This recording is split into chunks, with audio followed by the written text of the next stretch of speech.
L'homme de Cros, l'homme de Ma, l'homme de Gnon, l'homme de Cro-Magnon, l'homme de Cro-de-Magnon, ce n'est pas du bidon, l'homme de Cro-Magnon, pom pom, l'homme de Cro-de-Magnon. Aujourd'hui, on va apprendre à faire un volcan. Donc, on va commencer par tracer comme un triangle, mais qu'on va laisser ouvert en haut. Et en haut, on va venir le fermer en faisant comme un œil en haut. Et à l'intérieur, on va pouvoir colorier en noir. Et dans notre volcan, on va venir le colorier avec du brun. On se revoit à la fin du coloriage. Une fois que notre dessin est colorié, on va avoir besoin de peinture à l'eau.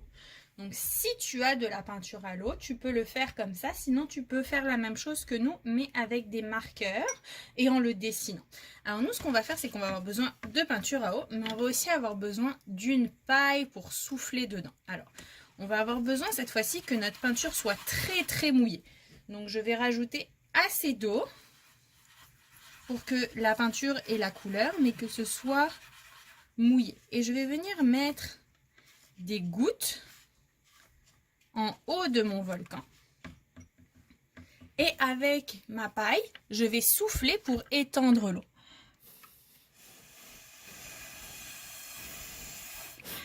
Est-ce que tu vois l'effet que ça fait? Donc je peux faire ça avec ma couleur rouge.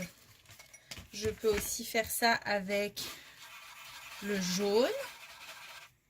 Donc je répète, je mets assez d'eau. Quand même mélanger bien comme il faut pour que ma peinture et mon eau ait la bonne couleur.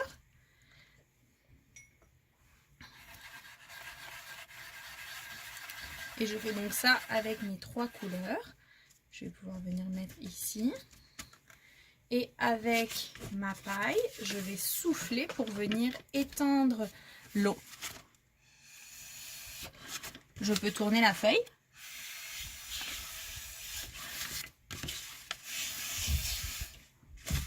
Et je peux aussi souffler vers le bas.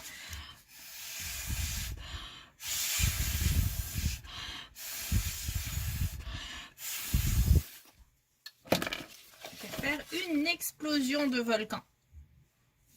Si tu n'as pas de peinture à l'eau, tu peux le faire avec tes marqueurs. Donc tu fais des explosions de couleurs. C'est toi qui choisis comment tu le fais. Si tu as la peinture à l'eau et que ça te tente de le faire, tu peux. Tu peux aussi rajouter, parce que quand un volcan explose, il y a des petites roches. Alors dans les airs, tu peux venir rajouter des petites roches qui vont voler un peu partout. Il peut y en avoir aussi des un peu plus grosses.